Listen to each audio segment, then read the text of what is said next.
Tanjung tak minat eh.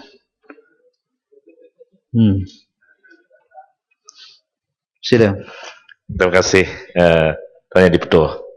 Saya ingin merujuk bekalan 28 butiran 010500 udara dan butiran 020300 hau ewa pelaut dan pelabuhan. Tuan Yang di-Pertua, lapangan terbang menggambarkan imej negara. Projek pentarafan mana-mana lapangan terbang dalam negara kita, khususnya lapangan terbang antarabangsa, perlulah dirancang secara komprehensif dan sewajarnya, supaya tidak menjejaskan imej negara kita. Namun demikian, projek pentarafan lapangan terbang antarabangsa yang lepas merupakan satu lagi projek Kerajaan Barisan Nasional yang gagal, di mana pada 1 September 2013 dan 19 November 2013, hujan yang turun lebih kurang 1 jam dan 20 minit masing-masing telah menyebabkan Dewan Ketibaan dan kawasan jalan di luar Dewan Ketibaan dilanda oleh banjir kilat. Saya pernah bertanyakan Menteri Pengangkutan berkenaan dengan banjir kilat yang berlaku pada 1 September. Dan jawapan diberikan adalah disebabkan oleh jumlah hujan yang luar biasa. Mengikut Jabatan Meteorologi, hujan yang direkodkan pada hari tersebut adalah setinggi 52.5 mm, iaitu yang paling lebat dalam tempoh 5 tahun yang lepas. Bagaimana pula dengan hujan yang turun pada 19 November ini? Mengikut pengurus kanan lapangan terbang, iaitu Muhammad Arif Jafar, hujan yang direkodkan adalah 58.2 mm. Adakah ini merupakan hujan yang paling lebat dalam tempoh 10 tahun yang lepas?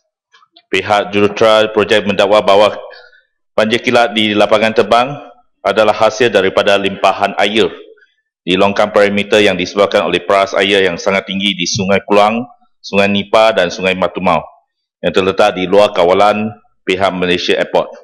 Ini adalah disebabkan oleh hakikat bahawa lapangan terbang tersebut adalah terletak di tahap yang lebih rendah daripada kawasan persekitarannya. Secara kesimpulannya, lapangan terbang kini adalah terdedah dengan risiko banjir kilat.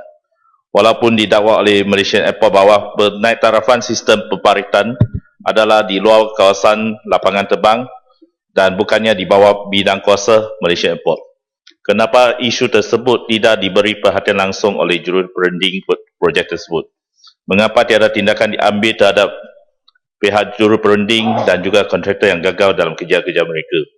Saya difahamkan pihak lapangan terbang telah membelanjakan 2.5 juta untuk memasang sistem pembaritan baru di lapangan terbang tersebut. Kenapa insiden banjir kilat pada 19 November masih berlaku lagi? Tuan Yang di-Pertua, kebanjiran pelancong asing dan tempatan ke negeri Pulau Pinang amat memerangsangkan. Pertumbuhan kedatangan pelancong ke negeri ini telah meningkat daripada 8 hingga 9% pada tahun 2012 kepada 14% sehingga Oktober tahun ini, dengan catatan seramai 4.4 juta orang pelancong untuk tempoh 10 bulan pertama ini. Jumlah kedatangan pelancong ke negeri Pulau Pinang dijangka akan mencapai di antara 5.2 hingga 5.5 juta orang pada akhir tahun ini.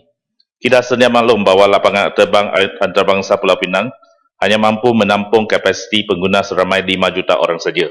Maka saya bimbang dengan jumlah pelancong ke negeri ini yang dijangka terus meningkat lebih 10% tahun demi tahun.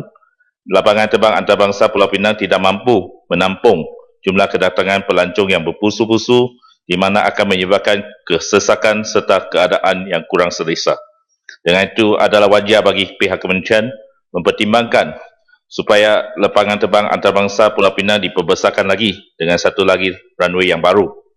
Mengikut Ketua Menteri Pulau Pinang, ada tanah yang mencukupi di sekitar lapangan terbang antarabangsa yang sedia ada untuk tujuan tersebut, dan pengambilan tanah boleh dilakukan oleh kerajaan negeri bagi pihak kerajaan persekutuan.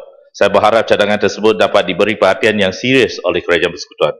Kebelakangan ini terdapat khabar angin bahawa kerajaan persekutuan ingin membina satu lagi lapangan terbang antarabangsa di negeri Kedah. Saya ingin mendapatkan pengesahan daripada pihak kementerian sama ada kajian tersebut telah dijalankan dan setakat mana impaknya terhadap status lapangan terbang antarabangsa yang lepas. Ini bukan sesuatu idea yang baru, tapi telah dibangkitkan semula akhir-akhir ini. Adakah ini semata-mata pertimbangan politik untuk menjejaskan negeri Pulau Pinang dengan membantu negeri Kedah yang kini ditawan semula oleh Barisan Nasional.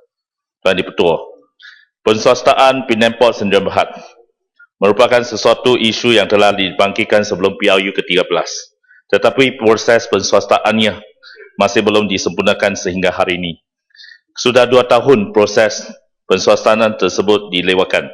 Ini merupakan satu lagi projek untuk mengkayakan Tan Sri Said Mokhtar Abu Kari, kroni terbesar bagi Barisan Nasional. Pengarah urusan Penang Port Sdn Bhd, Datuk Amnat Ibni Hajiah, dalam suatu sidang media pada 6 November ini, telah menyatakan rancangannya untuk mengurangkan perkhidmatan feri di Pulau Pinang, sebaik saja jambatan kedua Pulau Pinang beroperasi. Ini berikutan PPSP yang menjangka kehilangan sasaran keuntungan sebanyak 100 juta ringgit dalam tahun 2015. Kehilangan sasaran keuntungan tersebut juga berpunca daripada kelewatan usaha untuk menswastakan PPSP yang menyebabkan beberapa projek utama terpaksa ditangguhkan sementara waktu, termasuk kelewatan menjalankan projek penggorekan dasar laut yang bernilai 353 juta yang menyebabkan kehilangan kontrak dengan Belgium Lloyds Group yang bernilai 60 juta ringgit. Penswastaan Penang Port Sdn Bhd telah diumumkan oleh Kerajaan Persekutuan pada Disember 2010, di mana Seaport Terminal Johor Sdn Bhd yang dimiliki oleh Tan Sri Said Mokhtar Abu Kari, yang pada masa yang sama juga memiliki pelabuhan Tanjung Pelepas dan pelabuhan Johor, telah memenangi pembinaan tersebut. Kegagalan menjalankan penggorekan dasar laut dari 11 meter kepada 14 meter dan pengurusan pelabuhan Pulau Pinang yang semakin hilang arah tuju tentang masa depan menyebabkan Penang Port Sdn Bhd sebenarnya mengalami kerugian yang dapat dilihat kepada petunjuk di mana kredit cukai sebanyak 32.2 juta ringgit diberi kepada PBSP. Ya, Bukit Mentajam, Bangun. Dipersilakan. Ya, sila. Terima kasih Yang Berhormat Tanjung. Terima kasih Tuan Pengerusi. Setujukah Yang Berhormat Tanjung jika saya katakan bahawa Kementerian Pengangkutan telah gagal sama sekali mentadbir dan menguruskan pelabuhan-pelabuhan kita dengan baik? Bukan saja kerugian dan kehilangan peluang di pelabuhan Pulau Pinang, malah Pelabuhan Klang telah menjadi satu pusat sindiket penipuan seperti yang telah didedahkan di Amerika Syarikat, di mana syarikat-syarikat tempatan telah memperalatkan Pelabuhan Klang sebagai pusat untuk rasuah, pusat untuk penipuan. Jadi setujukah Yang Berhormat Tanjung? Saya bersetuju dan ini dimasukkan sebagai sebahagian ucapan saya. Dan inilah yang membolehkan Penang Port Sdn Bhd mencatatkan keuntungan 16.3 juta ringgit. Sekiranya tanpa cukai kredit tersebut, PBSP sebenarnya mengalami kerugian iaitu sebanyak 15.9 juta ringgit pada tahun 2012. Mengikut PBSP, banyak krus yang besar tidak dapat melabur di Pelabuhan Swettenham atas sebab dasar laut kita yang kurang mendalam. Kelewatan penswastaan juga menyebabkan perjanjian perkhidmatan yang baru tidak dapat ditemeterai. Perbelanjaan modal tidak dapat dilaksanakan dan jentera-jentera baru tidak dapat dibeli untuk menggantikan yang lama atau yang rosak. Lebih-lebih lagi, semangat kaki tangan PBSP juga terjejas berikutan dengannya. Tuan Di-Pertua, bolehkah Yang Berhormat Ya, Menteri Tanjung, Gulung. akhir memaklumkan Dewan Yang Mulia ini kemajuan terkini bagi penswastaan Penang Port Sdn Bhd? Adakah due diligence telah disempurnakan? Mengapakah kelewatan masih berlaku?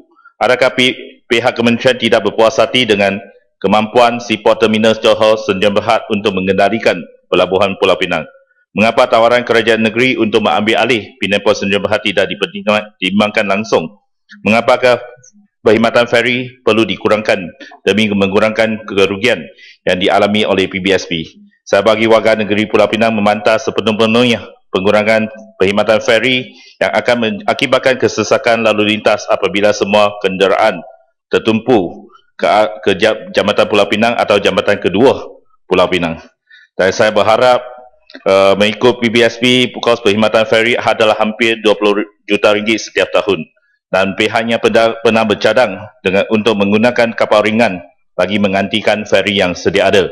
Saya rasa ini menunjukkan bahawa PBSP tidak lagi berupaya dan tidak berminat untuk menjalankan perkhidmatan feri sebagai tanggungjawab sosial korporat dan Ferry Pulau Pinang merupakan satu identiti yang unik bagi negeri Pulau Pinang dan tidak haruslah dilupuskan, malah perlu dikekalkan sebagai salah satu warisan negeri Pulau Pinang. Jadi dengan katakan ini, saya berharap dapat penjelasan yang selanjutnya daripada Yang Berhormat Menteri. Sekian, terima kasih. Ya, Tebrau.